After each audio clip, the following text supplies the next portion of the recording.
Yes. For real? Somebody call me Junior, too. Do you think Shedeur might get a little bit of a bump and see some of those first reps with your starting offense in Philly? Yeah, I'm not. We need to get through the next couple of days from an injury standpoint, Mary Kay, and see where everybody is. I'm really focused on all of our quarterbacks' development and every single one of these reps, like they are last night, how important they are. So that's what I'm focused on more than anything. Kevin Stefanski, they've had all sorts of quarterback injuries. He's going to start Friday. And he'll only have one practice with the one. This is the NFL's biggest mystery right now. A rookie quarterback, Shedeur Sanders, explodes onto the preseason stage, delivers a performance so good, it shakes the fan base. And then, just like that, he's pushed to the bottom of the depth chart, even behind injured players. And now, injury rumors swirling, silence from the team, and Jalen Hurts himself stepping into. I know I'm ready for the moment. Did I play up to par? No, I don't feel like I did. But overall, the main goal was to win. And that's honestly what. Defend him. This isn't just football. This is a chess game. And trust me, every move the Cleveland Browns are making is raising eyebrows. But why? What are they afraid of? We're going deep into this one. And by the way, make sure you subscribe so you don't miss the truth behind stories the NFL doesn't want you to hear. Jalen Hurts, franchise quarterback, team leader, doesn't just casually show support for another QB in public. When he came out to back Shedeur Sanders, it wasn't just about wishing him well. Hurts praised Sanders' work ethic, his discipline, and his mindset.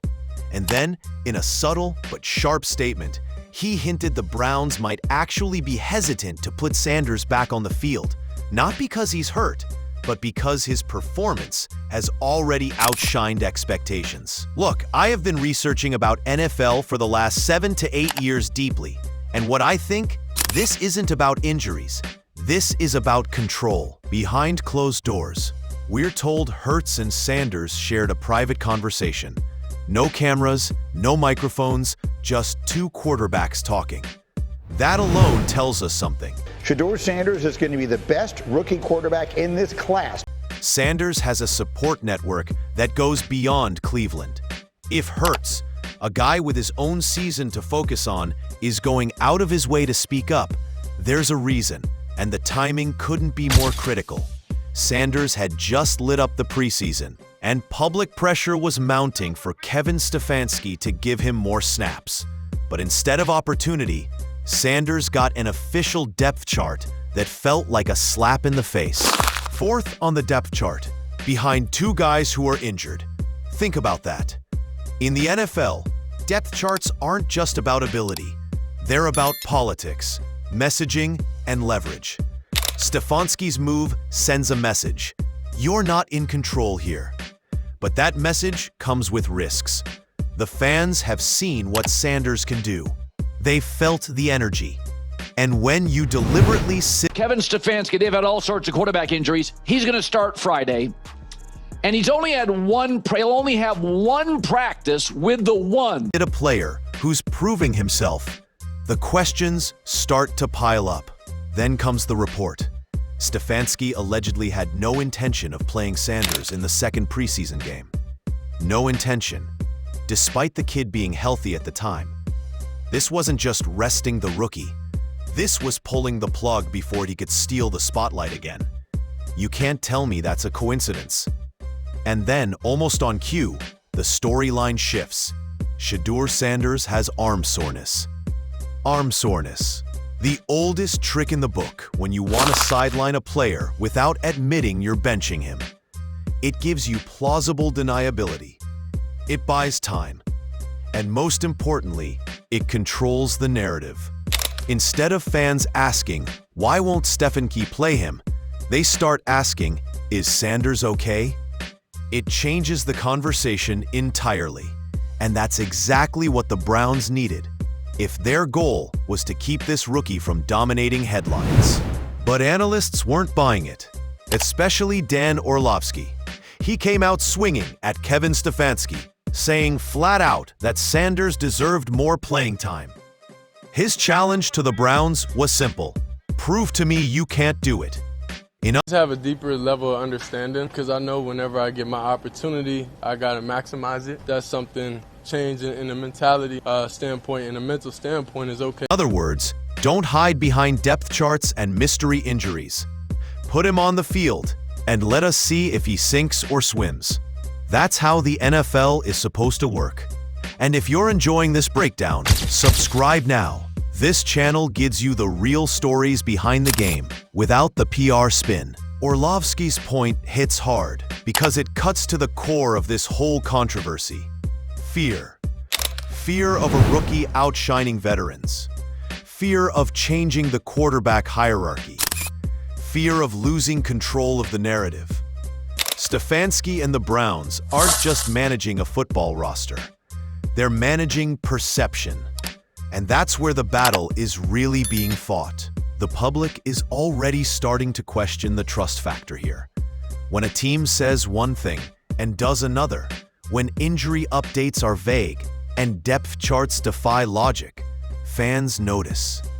And in a city like Cleveland, where loyalty runs deep but patience runs thin, that's a dangerous game to play. We've seen this before in the NFL. Coaches hiding a star until they feel ready. But readiness is subjective. For some, it's about mastering the playbook. For others, it's about waiting until the... I mean, he's funny, he's optimistic, he's lighthearted, but he works hard. You know, he takes it seriously, his craft, and he's watching what the others are doing and you know, doing it his own way in which only he can. So, you know, looking forward to see him, you know, in these preseason games and you know, how he you know, manages the offense. But you know, I think he looks good, but all the guys look good right now. Politics line up, and in Sanders' case, readiness might just mean when the Browns decide it's safe for him to shine. There's also the question of transparency. NFL teams control injury reports with surgical precision. Every word is chosen carefully, because one slip could reveal the truth. Arm soreness sounds harmless, but it can mean anything from a minor tweak to a political timeout. And without real clarity, all fans have are guesses, and those guesses are getting louder. The twist here is that Sanders himself hasn't made this messy. He's not out there taking shots at the team. He's staying professional, staying quiet, letting his play do the talking.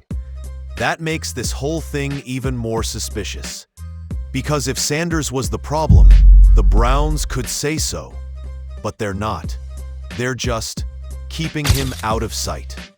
And when you have a rookie this talented, keeping him out of sight can only work for so long. The fans will keep chanting his name. The analysts will keep calling out the coach. And players like Jalen Hurts will keep showing public support, forcing the Browns to answer questions they'd rather avoid. At this point, it's no longer about whether Sanders gets the start in Week 1. It's about trust. Can fans trust what they're being told? Can Sanders trust the team's intentions? And can the Browns trust that holding him back won't backfire completely when they finally let him loose? The Shedeur Sanders situation is more than a depth chart decision. It's a test of transparency, player development, and the politics of football. If the Browns are making the right call, history will vindicate them. But if they're playing games to control the spotlight, they might just be building the very legend they're trying to contain. And trust me, you'll want to be here when this story reaches its breaking point. So subscribe, stay tuned, and remember, sometimes the NFL's biggest plays happen off the field.